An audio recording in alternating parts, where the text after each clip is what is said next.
If you've ever built any IKEA cabinets, you've definitely come across the Utrusta Hinge. The hinge that is super hardy, easy enough to install, but at the same time, really annoying to adjust. So you end up with cabinet doors that either don't close properly or are too far apart or tilted or whatever. In order to help you avoid this, I've put together a list of instructions with words that will hopefully help you with your next IKEA build. Before I get into it, if you're new here, I'm Joanne. I'm a self-taught DIYer looking for different ways to upgrade her builder grade home. And I'm doing it all myself because I don't want to pay someone else to do it. I'm learning on the fly and would love for you to learn with me and hit subscribe as I navigate IKEA hacks, tool tips, DIY home upgrades, and home organization, often on a budget. Step 1 to make your next IKEA build a lot more seamless is installing the hinge properly. All the screws for the hinges are provided for an easy install. The door part of the hinge does not actually require any screws. I hammered this part in with a mallet and pushed down the clip to secure it in place.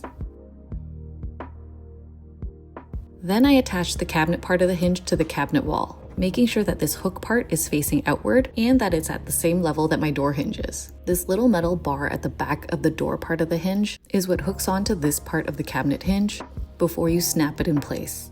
There should be an audible click.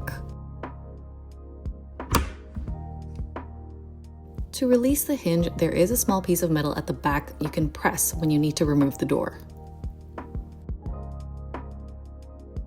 Something important to note is that even though you can use power tools to install your hinges, do not, and I repeat, do not use your power tools to adjust your hinges. This is because the screws are really soft and it's too easy to over adjust with a power drill, and you can strip the screws as well. But there is a solution to that if you don't choose to listen to me, and I will get to that part later. If after you install your door, you realize that the door isn't actually flush to the cabinet, this is the screw that you adjust. The door will either sit closer or further away from the cabinet box.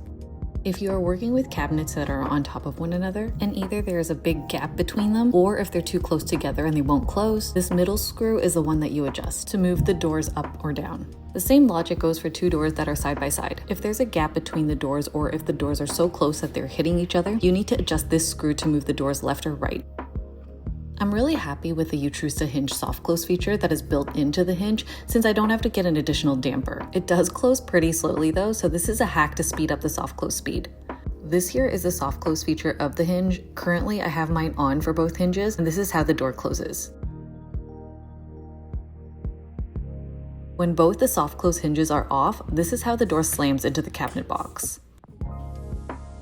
With both soft closes on, the door closes in about 5 seconds. To make the door close faster, you can actually switch off the soft close feature on one hinge and leave it on for the other.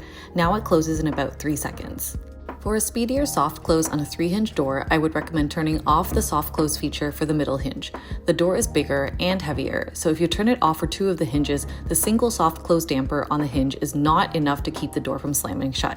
When I bought the Utrusta hinges, they were $20 for a 2-pack. This is in Canadian. Right now, they have actually lowered their prices to $18 per pack. I know the $2 does not seem like much, but when you're working on a bigger project, those $2 do add up over multiple sets of hinges. The key thing that I like about these hinges is that the adjustment screws do not actually interfere with the installation of the hinge. I don't have to unscrew any of the installation screws in order to move the hinge up, down, left, or right.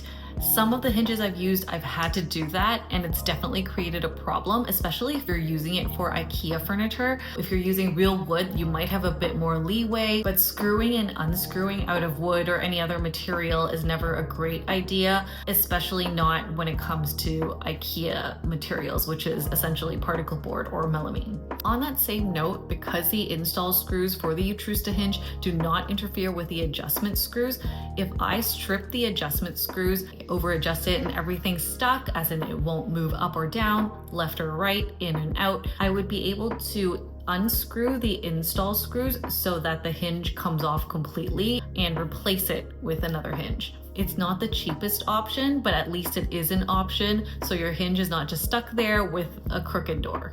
Obviously, ideally that doesn't happen to you, but with all DIYs, mistakes happen, so it's just something to keep in mind. I've also linked more affordable options below in terms of hinges. You do have to buy them in bigger packs. I got these ones from Amazon, and you can actually see a video of me using these hinges for a hidden shoe cabinet that I built. And I was working with real wood here, so I had a bit more wiggle room in terms of the adjustments, which is why I decided to save money there and use those hinges. Again, I hope that was helpful, at least a bit more helpful than the IKEA instructions. If you want to see more IKEA home hacks or DIY tips, please subscribe to my channel. For more day-to-day updates, you can follow my stories on Instagram, or if you want to see more randomness, more behind-the-scenes content, follow me on TikTok. I'm on both platforms at joes_abode. My next DIY project I'm hoping to start and complete in 1 week, but I have ADHD, so keep your fingers crossed for me that I'll be able to complete it. I hope you Utrusta me to get it done. Kill me. Until next time, bye.